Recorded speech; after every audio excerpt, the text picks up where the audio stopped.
Nous sommes libérés au nom du Seigneur Jésus-Christ.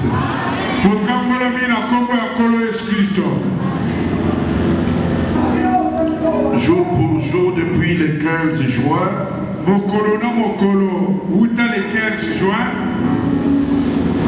nous sommes au front pour renverser les données.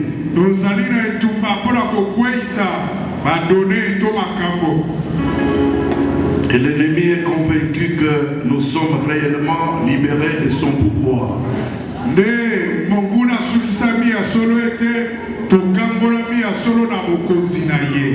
Une personne libérée ne pleure pas. Il ne regrette rien. Parce que celui qui le libère le rend capable de tout récupérer.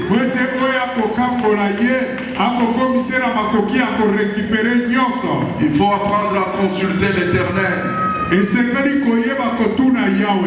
te dira qu'il ne faut plus pleurer. Il faut renouveler son courage en Dieu. L'Éternel te dira qu'il faut poursuivre l'ennemi. Il faut l'arrêter.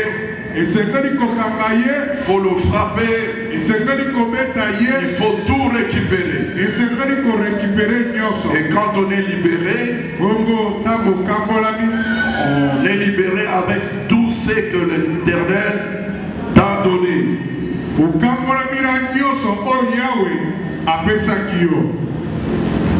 Pourquoi il nous a libérés? Qui sommes-nous devenus? Tokomi Banane. Apocalypse chapitre 5. Nous lisons ce soir Apocalypse 5.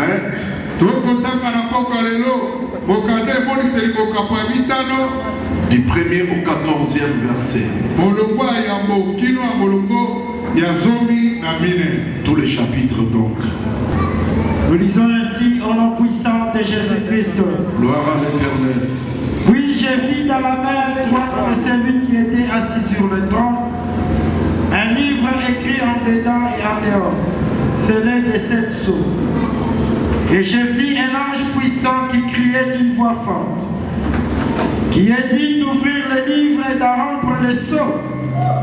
Et personne dans le ciel, ni sur la terre, ni sous la terre, ne put ouvrir le livre, ni le regarder. Et je pleurais beaucoup de ce que personne ne fit trouver digne d'ouvrir le livre, ni de le regarder. Et l'un des vieillards me dit, ne pleure point. Voici le lion de la tribu de Juda. Le rejeton de David a vaincu pour ouvrir le livre et ses 7 sceaux. Et j'ai vu au milieu du trône et des 4 êtres vivants, et au milieu des vieillards, un agneau qui était là comme immolé. Il avait 7 cornes et 7 yeux, qui sont les esprits de Dieu envoyés par toute la terre. Il vint et il prit le livre de la main droite de celui qui était assis sur le trône. Quand lui prit le livre, les 4 êtres vivants et les 24 vieillards se prosternèrent devant l'agneau, tenant chacun une harpe et des coupes d'or remplies de parfums, qui sont les prières de saints. Et ils chantaient un cantique nouveau en disant, tu es digne de prendre le livre et d'en ouvrir le sceau, car tu as été immolé et tu as racheté pour Dieu par ton sang des hommes de toute tribu, de toute langue, de tout peuple et de toute nation. Tu as fait d'eux un royaume et de sacrificateurs pour notre Dieu, et ils régneront sur la terre. Je regardai et j'entendis la voix de beaucoup d'anges autour du trône et des êtres vivants et des vieillards, et leur nombre était des milliards et des milliards, et des milliers et des milliers. Ils disaient d'une voix forte, l'agneau qui a été immolé est digne de recevoir la puissance, la richesse, la sagesse, la force, l'honneur, la gloire et la louange. Et toutes les créatures qui sont dans le ciel, sur la terre, sous la terre, sur la mer et tout ce qui s'y trouve. Je les entendis qui disaient, à celui qui est assis sur le trône, à l'agneau soit la louange, l'honneur, la gloire et la force au siècle de siècles. Et les 4 êtres vivants disaient Amen. Et les vieillards se prosternèrent et adorèrent. Amen. Gloire à Dieu. Milolo eyokana. Mabokuna milolo eyokana. Pona lokumu na Yahweh Nzambe. Pamate. Tozali balongi. Asi koli biso. Nani amatisa mungongo aloba ete. Merci Seigneur Jésus. Merci Seigneur Jésus. Nous voyons bien, merci Seigneur Jésus. Merci Seigneur Jésus. Amen. Amen.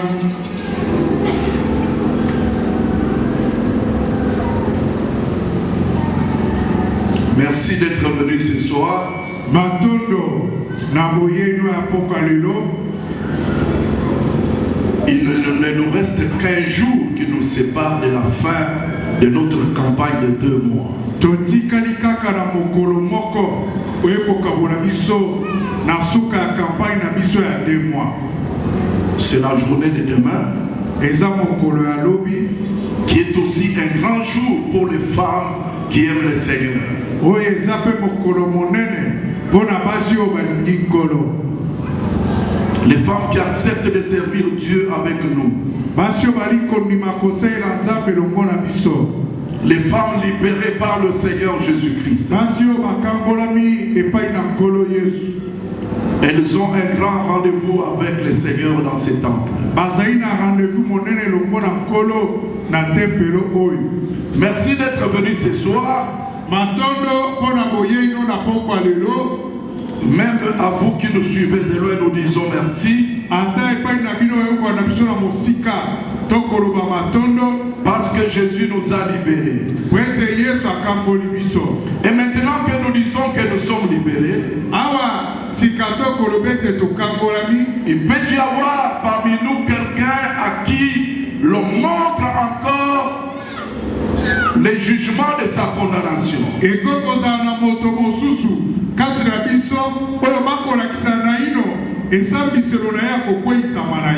Dans ton cœur, dans tes pensées, on te montre encore, même dans tes rêves, on te montre encore le jugement qui atteste ta condamnation.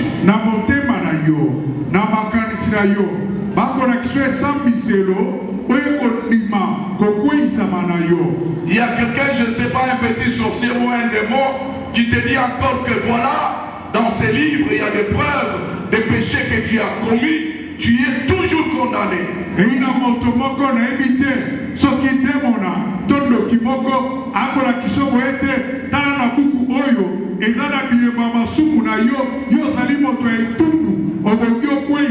Celui qui te dit ça, c'est un menteur. Il est vrai que tu as péché et que le péché de nos ancêtres pesait encore sur nous.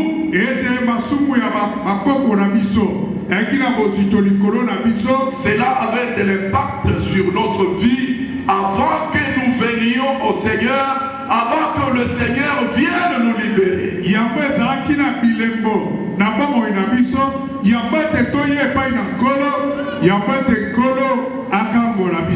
Mais le libérateur qui nous a tant aimés nous a déjà libérés. Et nous sommes libérés. Attends, il y a une mission de condamnation à Kalawana. On va continuer la mission dans Boloko. Mais libérateur a eu comme mission.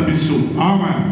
Tant que bimisi biso mikanda ya condamnation wana eza lisusu na tina tina mopezate qui peut acclamer le nom du roi de Dieu.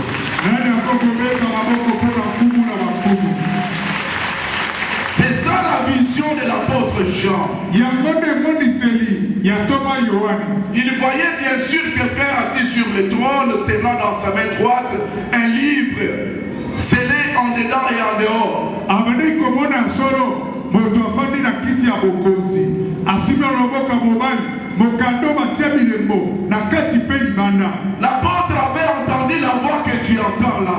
Thomas ayokaki mongongo koyoka wana. On demandait qui pouvait s'approcher, qui pouvait prendre le livre et en rompre les sceaux. Bandai kotuna nana kai kopusana nana kai kozwa mokanda pe kolongola kobuka bilembo. L'apôtre avait eu ton attitude. Thomas azwaki lolenge oyo zanango. Comme il ne voyait personne, lokola bandai komona moko te. il pouvait s'approcher et prendre le livre de la condamnation. Oya kai kopusana kozwa mokanda etubu. L'apôtre s'était mis à pleurer. Thomas akomaki kolela.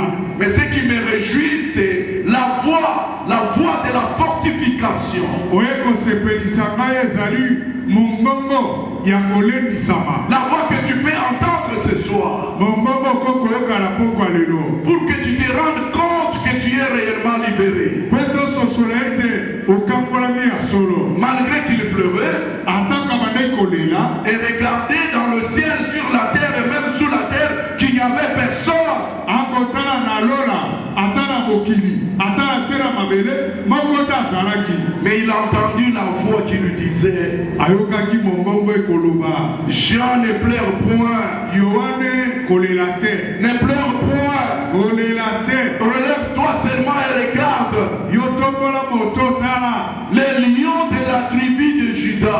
Kosi ya libota na Yuda. Il est le rejeton de la famille de David. Azali botama ya libota na Dawidi. C'est lui qui a vaincu.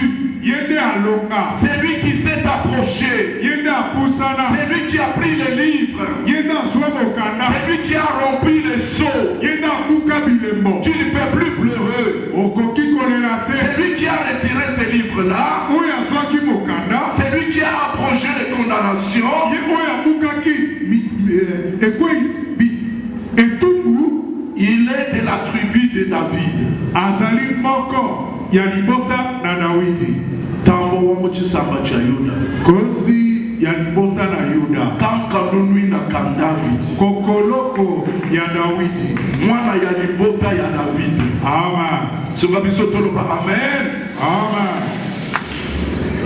Pona nini balobi ete muto oyo ayeko kamata buku wana alongoli ba décision nyonso ya ba etumbu oyo bapesa yo okoki kokola te, okoki kotanga te, okoki kosilisa te. Diplôme oyo omoni bana bazosepela bato mosusu bakatele bango etumbu famille mobimba diplôme leta azalaka te. Zunganga toloba Yesu loba libere abaninga bazosepela badiplôme pamba eza na bafamille mosusu uta bakoko uta baboti uta bayaya diplôme leta na famille mobimba azalaka te. omona yango pete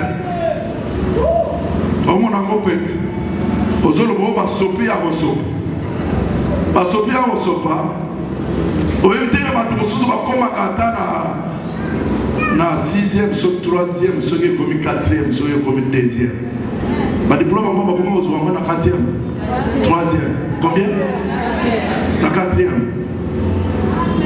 betele nanu yesu beta maboko bakisango lelo mpona badiplôme ya bango bazwi wana baza libere.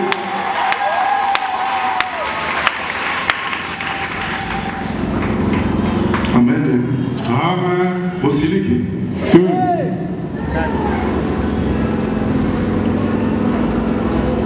Bakisa loba ete Jésus libère. Jésus libère. Loba copier Jésus libère. Jésus libère. Jésus libère ozoyoka wana balobi ete aza ya libota ya David. Ya libota ya nani? Ya David.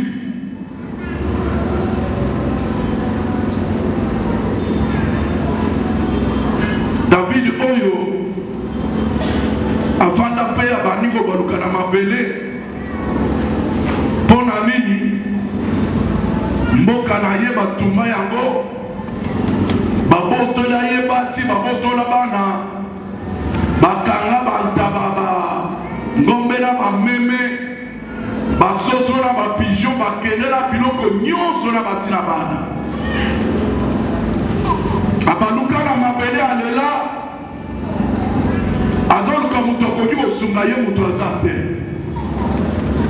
oyebi ete Saint-Esprit apusana pembeni ya David ayebisi ete aoleli bana tongo tipokwa makasi akolela esili yo okosala lisusu nini bayebisa koko ya Yesu oyo liberateur na biso koko na ye David baloba na ye ete kolela lisusu te oleli ti eloko ebimi te oleli ti mutu abimi te kanga motema kolela lisusu te tango koko na ye akanga motema apanzi matanga atuni yawe nzambe nasala nini ndenge babotolinga nyonso boye kaka nzambe moko ya changeaka te boye aloba na koko ya Yesu Kristo liberateur na biso David ete landa bango beta maboko loba nazolanda ayebisa ye ete landa bango yo ozosala nini nazolanda aloba na ye ete kanga bango yo ozosala nini nazokanga bango bayebisa yo ete rekipere nyonso yo ozosala nini nazorekipere nyonso sunganga toloba ameni ya bien matisa mongongo loba amen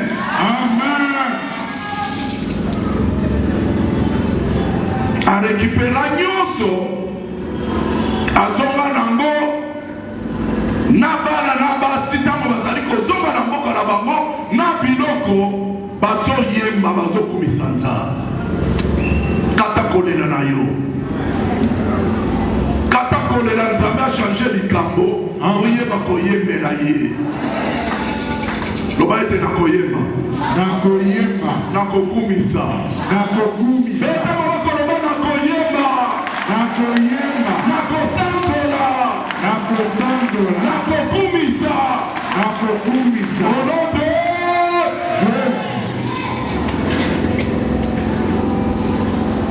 on a dit à Jean arrête de pleurer même si Yohane tika kolela regarde les lions de la tribu de Juda les lions de la tribu de Juda Jésus-Christ notre libérateur a fait 3 choses importantes dont je vous parle ce soir. Quand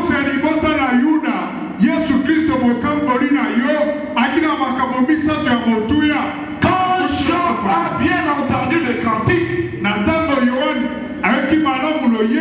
les anges du ciel ont chanté un cantique nouveau. Quand ils chantaient, ils disaient des choses.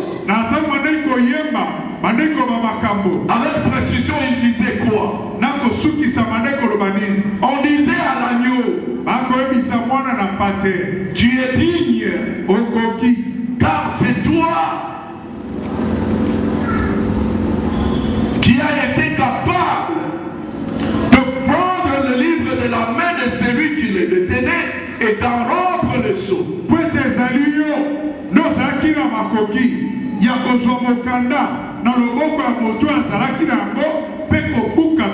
Même si dans nos familles nous n'avons eu personne, du côté paternel, du côté maternel, parmi nos amis, les amis et connaissances, même les voisins, parmi nos collègues, nous n'avons eu personne qui peut changer notre situation.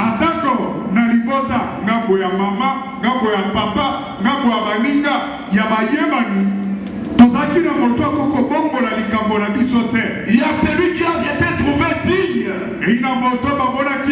C'est le Jésus qui libère. Comment libérer, libérer. Le libérateur a été trouvé digne. Il avait arraché ses recueils de condamnation. Il a rompu les sceaux.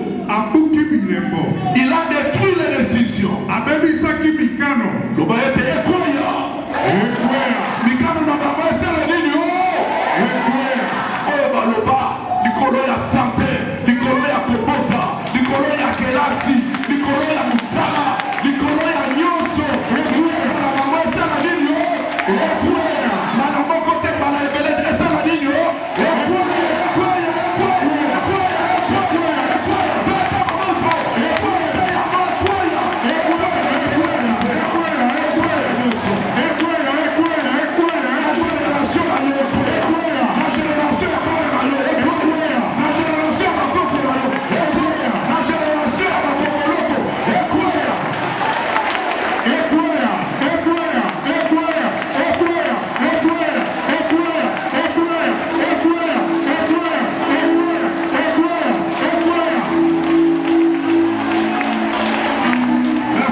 Jésus nous a libérés. Qu'est-ce qu'il a fait exactement? Dans les cantiques chantés par les anges, on précise quoi? On dit que tu as racheté pour Dieu. Tu as été trouvé digne. Tu as pris bien sûr le requin de condamnation. Tu as racheté pour notre Dieu les hommes de toutes les nations, les hommes de toutes les langues, de toutes les tribus, les hommes de toute la terre. Tu les as rachetés. Voilà ce qui est important. Tel que tu es là, tel que tu me vois maintenant, je ne suis pas n'importe qui. J'ai été racheté. Je suis racheté. Dites avec moi 3 fois, racheté, racheté, racheté.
Parce que nos parents, même nos grands-parents, personne ne pouvait en payer le prix.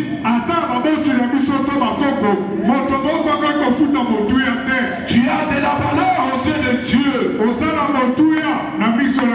Pendant qu'il m'a connu à yo,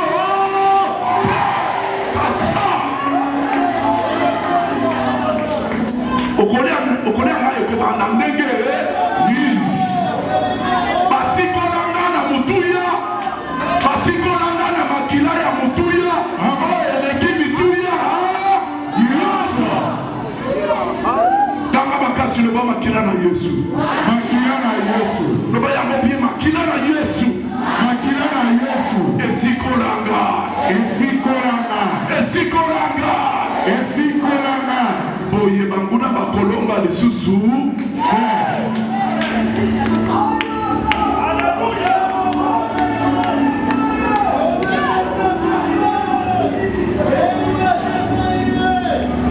Peut-être tu ne sais pas exactement ce qui se passe dans les relations sur la terre.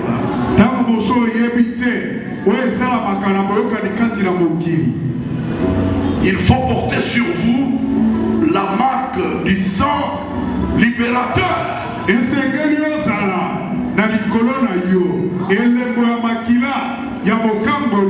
Parce que sur la terre des hommes,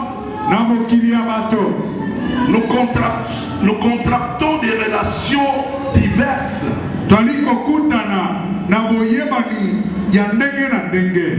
Des relations d'achat-vente.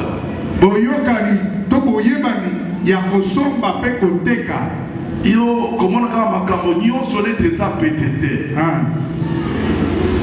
Aussi au moment où tout, après ça, il peut mettre à l'objet à sa camarade. À son milieu sucré. À son milieu sucré. À son milieu sucré à l'objet. Mais là, Zokande, Nanzela ya sucré à son milieu. Et ça lui peut être à Kamayo. Yo melika ka sucré parce que boninga sombe liyo. Nzokande na nzela ya sucré ndeko kanga mamobimba mutu asali nini akangamyo. Eza na baninga mususu apusani asengi yo bozela bami. Bokeba na Facebook. Bozela banani ba ami. Eza na ba amitié mususu eza na intérêt ya mabe. ami. Amitié yango epanaka kaka boye. Aye osepeli eza nini? Aza ami na ngai. Moninga na ngai. Zokande na nzela ya amitié ezali singa mobimba batie yo na kingo. Bamosusu bakangama na nzela ya mariage. Bapesana yo mbongo mpo babala yo. Yo kanisi ezali libala ya pamba libala normal. Nzokande ezalaki basomba yo okoma mutu na bango. Bamosusu bakanga bango na nzela ya contrat du travail akende mpo asala mosala. Bamosusu bakanga bango na ndako bakenda kofutela. Bamosusu bakanga bango epai ya baminganga bakenda consultation. Ebele bakangama na baeglise bakenda kosambela. Ezala okota eglise yango. Ezala obala na libota yango. Ezala okenda kosomba. Ezala ki amitié. Yeba ete okotika na mutu na bango. No rachete. Rachete. Libéré. Libéré. Rachete. Rachete. Libéré. Libéré. Au nom de Jésus. Ezokana to ezokana te. Ezokana.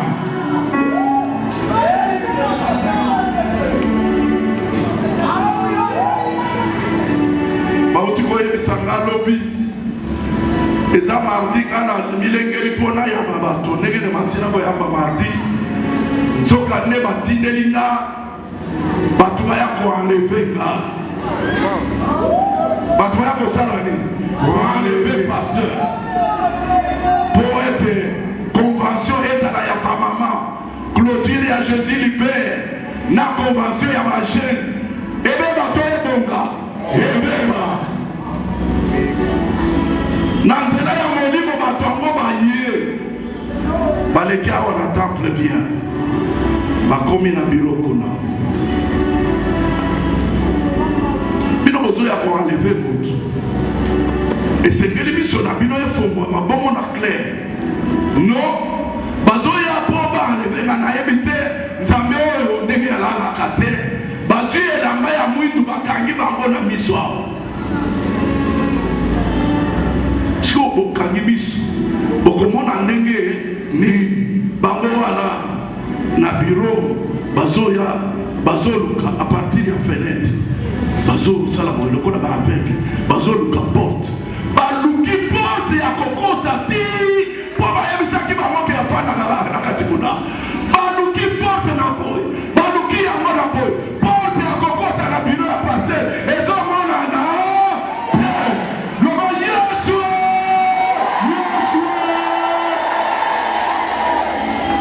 bon lokola porte ezwami te siko bokokota ndenge nango bayebisa nini soki toumeli awa bakosala nini bakokanga biso ya motu ya kosala tosala nini tokende ata epai na yo soki baye koluka yo bamona nzela perele libere libere convention ya bamama lobi ekosalama to ekosalama te clôture ya campagne vendredi ekosalama to ekosalama te convention ya bilenge ekosalama to ekosalama te mosala na nzambe kati na paroisse na biso mpo na bolamu na vi na yo ekokoma to ekotelema eta maboko loba ekoma ekoma ekoma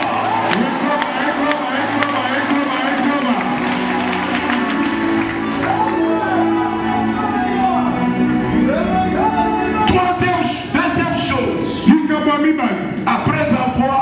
après nous avoir libérés il a fait de nous il a fait de nous un royaume et des sacrificateurs.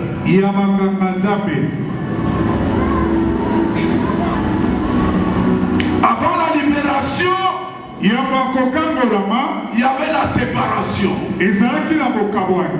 Le pouvoir royal. Bokonzi ya bokonzi to pifo ya bokonzi. Le pouvoir royal était réservé à certaines personnes seulement. Bokonzi ezalaki na bato baike pamba. Ceux qui dirigent le monde, ceux qui décident sur tout le peuple.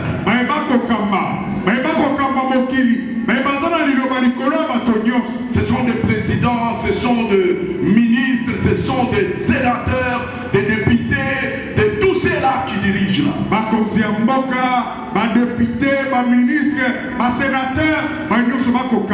C'était réservé à ces gens-là. Et pour le peuple de Dieu seulement, il y avait des sacrificateurs. Des gens qui travaillent pour Dieu, qui intercèdent pour le peuple, qui enseignent le peuple les voies de Dieu. Depuis que Jésus nous a libérés, comme il nous a rachetés, qu'est-ce qu'il a fait? Après nous avoir rachetés, il a fait de nous un royaume sacerdotal. Bokonzi ya banganga nzambe. Bato moko wana ndenge tozaboye. Soki esengeli kozala bakonzi tokoma banani? Bakonzi. Soki esengeli kosalela nzambe tosala nini? Tosalela nzambe. Ezoyokana to ezoyokana te. Tu es digne de prendre le livre et d'en rompre les sceaux. Tu as été trouvé pire, car par ton sang, tu as racheté pour Dieu. Tu as racheté pour Dieu les gens de toutes les nations de la terre. Tu les as rachetés pourquoi? Tu as fait d'eux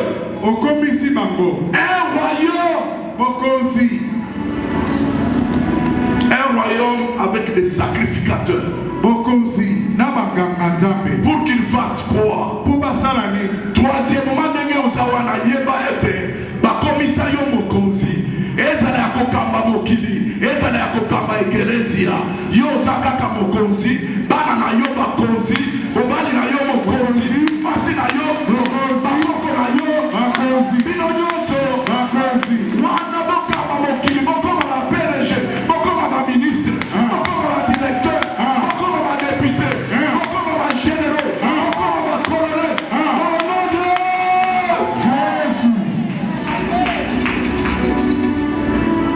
Ya misato balobi ete asala biso bongo poto konza mokili. À partir de ce soir,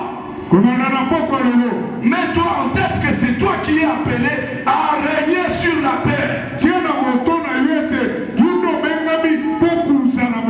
Ndoki wako bandaki kobanga na famille ete mwana keba kati na famille na biso kaka koko nde arenyaka. Na famille na biso yaya wana ya miso rouge nde arenyaka. Bokonzi ya koko wana, ya tata mwasi wana, ya mama kulutu wana, ya yaya wana, bokonzi na ye abu akoki kokonza likolo na yo. Soki ezala mutu esengeli akonza na famille, mutu wana ezala kaka yo.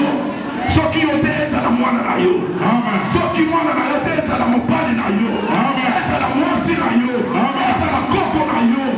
Beta maboko, beta maboko. Tazola nobete nakonza, nakonza, nakonza. Nakonza na yo te beta maboko.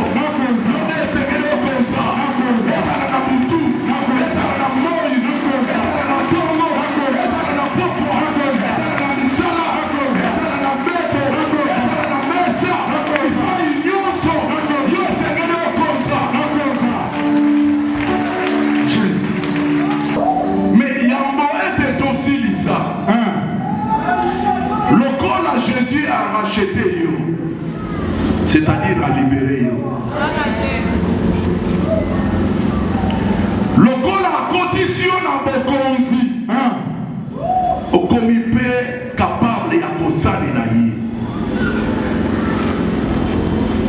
molimo asunga yo oyeba ete epesamela bato nyonso kosalela nzambe te kosalela nzambe utakala ezalaka ya bato moko makambo ya bapaster ebele o bapotre matriarche ebimi kaka donc kaka kala mingi te ezalaka réservé kaka. Moi je viens du village nayebi village moko ya monene côté tokolela ndako na nzambe neti awa epai na biso ya pasteur mon père eza neti na biro wana kobanda ebandeli ya village tina suka soki mopaya to moto azoluka akutana na pasteur bakomema ye inde le pasteur était seulement mon père pasteur azali kaka tata na ngai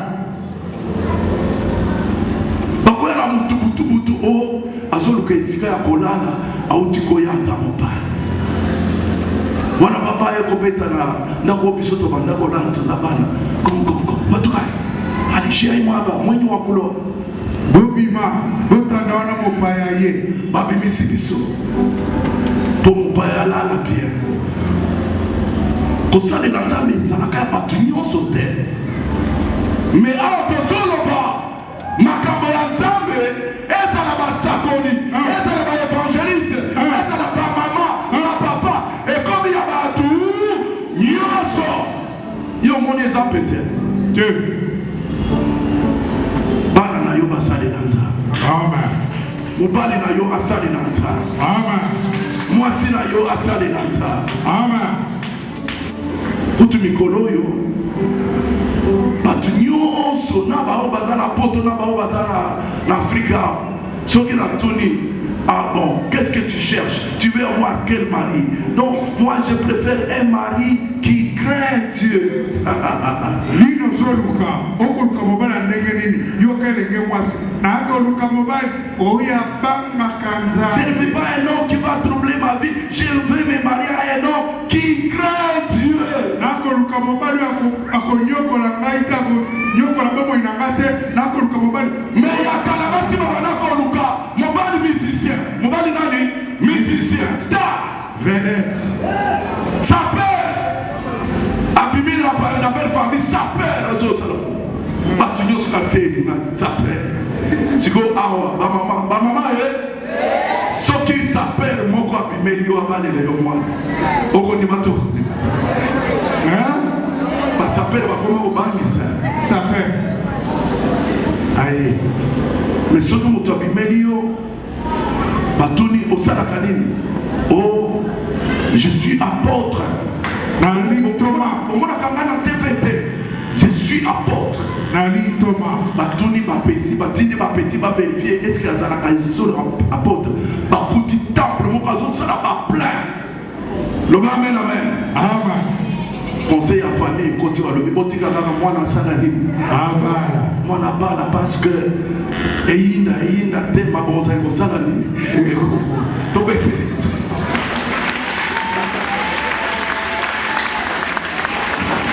wow. Tout ça c'est Jésus qui a libéralisé les choses. Kobalisa mwana mpona mabonza te parce que mabonza wana po ekota ezalaka pepe te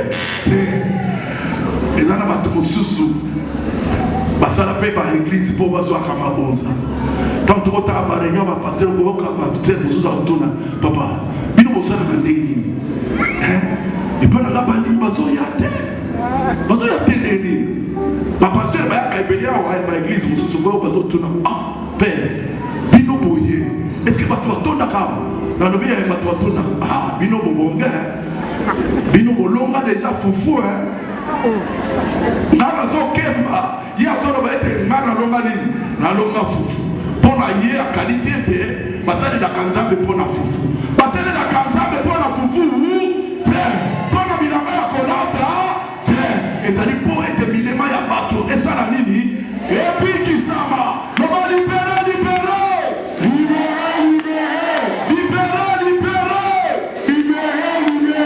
alors des hommes et des femmes qui sont libérés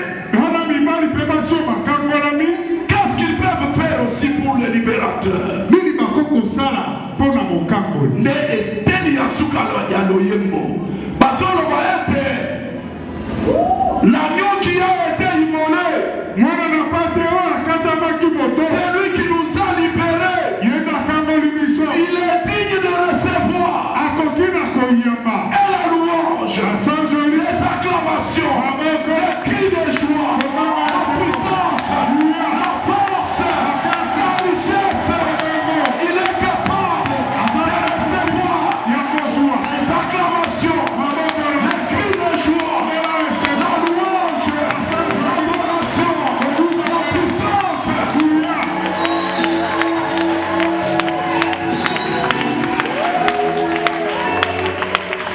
Yango bozomona kombo mosusu oyo bakoyembela lokola kombo na Yesu ekoki kozala te. Soyez bénis au nom de Jésus. lokombolama na kombo na Yesu. Telema tobonzela ye maloba ya masanzoli. Telema tobonzela ye bakombo ya lokumu oyo ebongi na ye. Amen.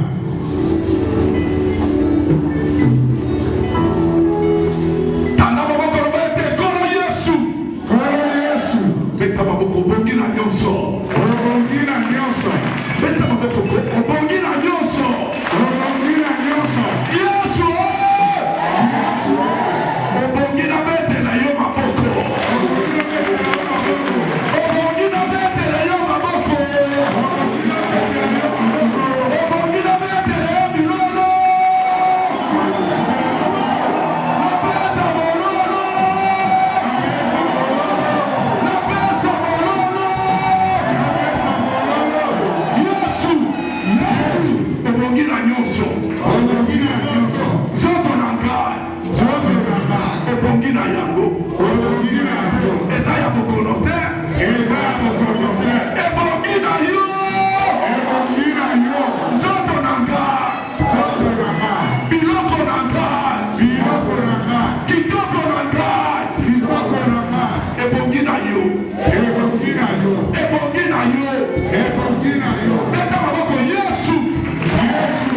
Ba relation na ngai. Relation na ngai. Ebongi na yo. Ebongi na yo. Bozwi na ngai. Bozwi na ngai. Bana na ngai. Bana na ngai. Biloko na ngai. Biloko na ngai. Ebongi na yo. Ebongi na yo. Ebongi na yo. Ebongi na yo. Beta maboko pesa ye nyonso. Adore. Aklame. Adore, acclamez, acclamez, adorez, louez l'Éternel.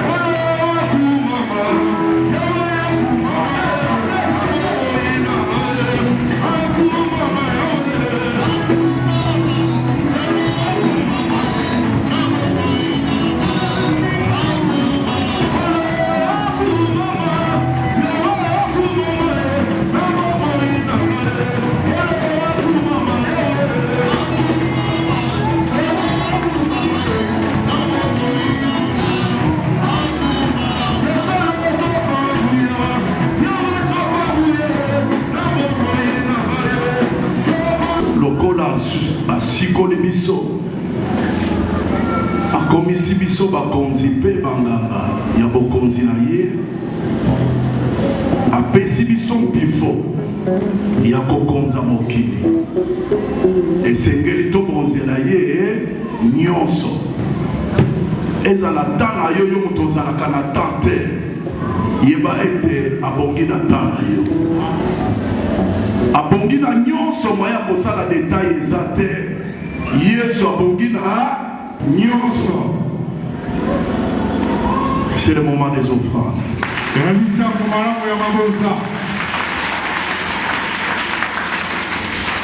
Tango totelema mpona kopesa libonza, yeba ete abongi nango. Tomata.